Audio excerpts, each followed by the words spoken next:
Ang pagtaas ng presyo ng mga produktong petrolyo dulot ng krisis sa Middle East ang itinuturong dahilan ng Philippine Statistics Authority o PSA sa pagtaas ng inflation o bilis ng pagtaas ng presyo ng mga produkto at serbisyo. Sa isang press con, tinalakay ng ahensya ang pagtaas ng inflation rate sa Camarines Sur mula sa 4.0% noong Marso na sumirit sa 8.9% nitong Abril.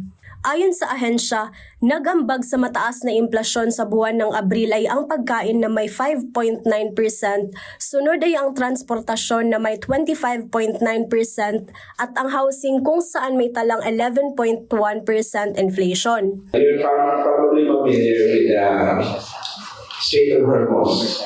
So it's to impact as geopolitics dahil yung kanyang location mismo affects the economy of the world, di ba? Because there is no other way to transport oil from oil-producing countries, which supplies only about 20% of the oil in the world. Pero napakalaki ng effect sa buong Pilipinas. So, kung politics sa pag-uusapan, malaking epekto yun. Kung sa smaller or parang micro-politics natin sa Pilipinas, pwede may mga ganong factors. Kasi binabakuan din yun eh. Parang yung mismong natin, yung mismong supplier naman, minsan naapektuhan ng dahil sa isang area, hindi ito lang ang pag-produce niya or baka hanggang doon lang yun, yung kanyang supplies. Tapos yung demand dito sa area na ito kasi wala siya ng mga ganong commodities. Is kukunin niya sa area na yun. Pero hindi rin yung politics kasi hindi niya maibigay yung kailangan supply ng isang area. Then may effect talaga sa economy. Hindi lang ng isang place, but in another place there. Lahat umano ng rehiyon sa bansa ay nakapagtala ng pagsirit ng mataas na inflation rate dahil sa krisis sa langis. Sa katunayan, 7.6% ang national inflation rate nitong Abril na pinakamataas rin makalipas ang 3 taon. Kasunod ng pagtaas ng inflation rate, pinapaigting pa ng Department of Trade and Industry ang monitoring para sa presyo ng pangunahing bilihin tulad ng pagkain.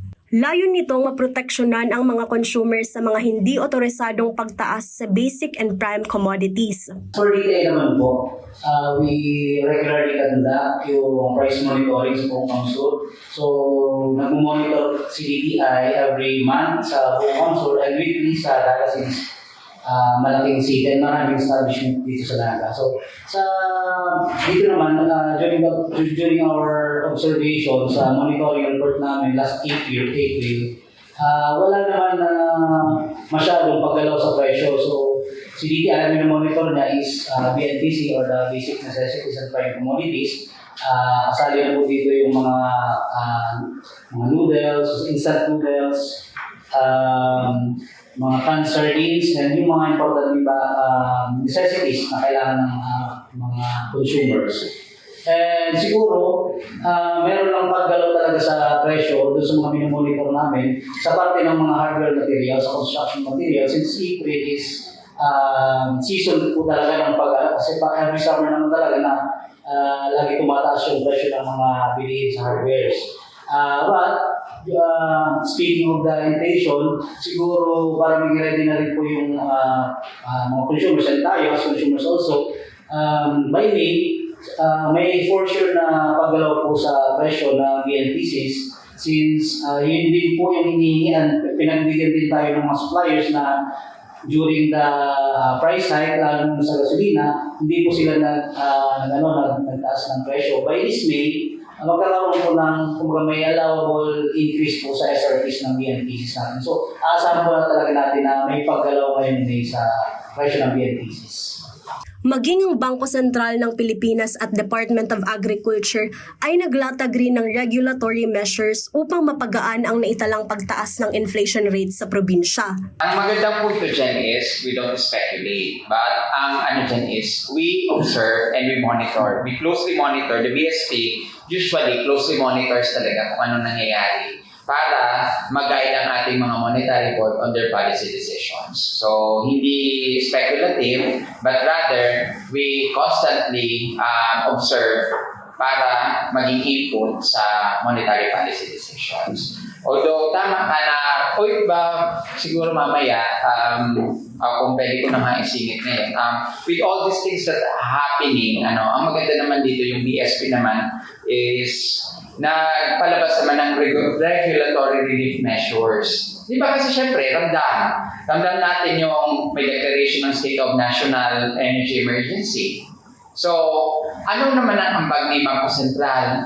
Di ba? Ano naman ang pwede? So, naglabas siya ngayon ng regulatory relief measures. In an essence, siguro ibibigay ko itong regulatory relief measures. Kasi medyo, kumbaga implementing na dun sa mga, ang gist nitong regulatory relief measures. Maganda to kasi una, hindi siya maganda pero makakatulong in a way. Una, may temporary grace period.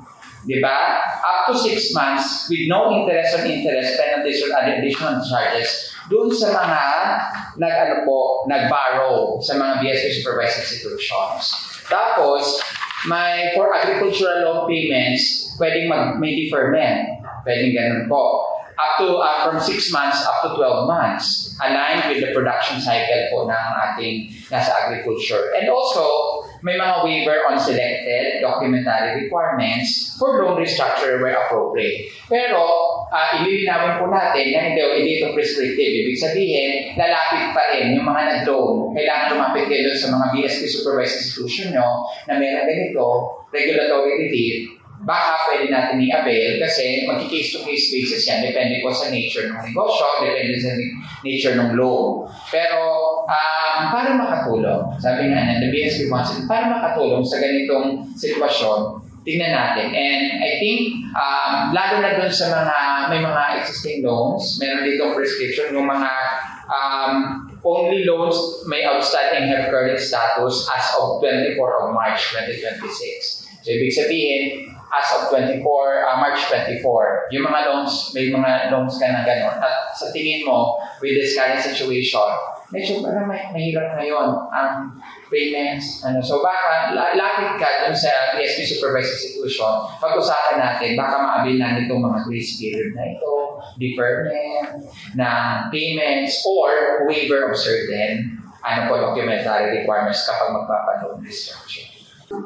Sa amin po, ang lagi po namin sinasabi sa mga stakeholders namin at karamihan din po sa consumers natin, we encourage household production po ng food. Kung kaya din lang naman, may maliit tayong lupa or maliit na container na pwedeng pagtamnan, gawin po natin. And we are providing naman po